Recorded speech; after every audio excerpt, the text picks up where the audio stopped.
ఈ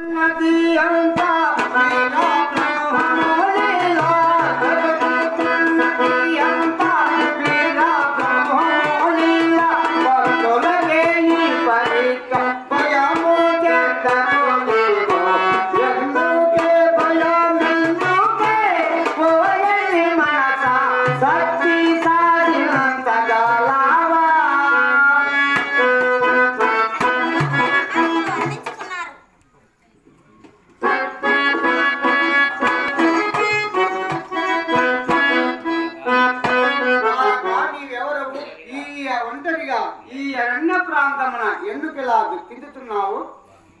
స్వామి, నేను కందిమలయపల్లి నుండి శ్రీ గురువీర బ్రహ్మం గారి ప్రియశిశుకుండనైన సిద్ధయ్యను.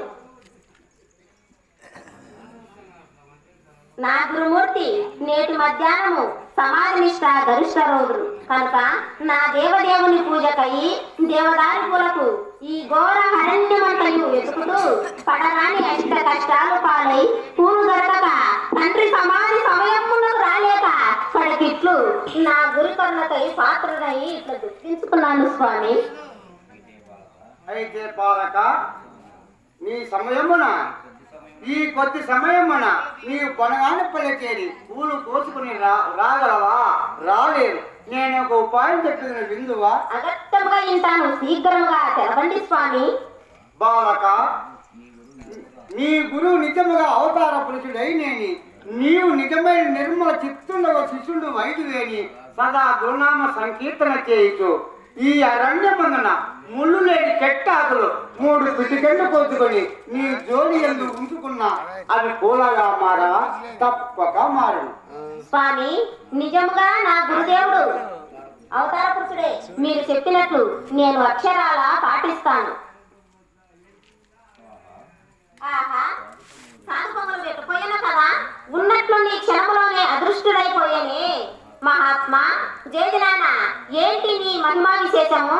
ఎంత మోసపోతిని ఋషిస్వ రూపమున కనిపించి ఉపాయం ఉపదేశించి నీవని ఎరుంగునైతిని గురుదేవా. నీవు చెప్పినట్లు ఇదిగో 3 లేని చెట్టాకులు 3 పిడికలు కోసుకొని నా జోల ఎందు ఉంచుకుందును.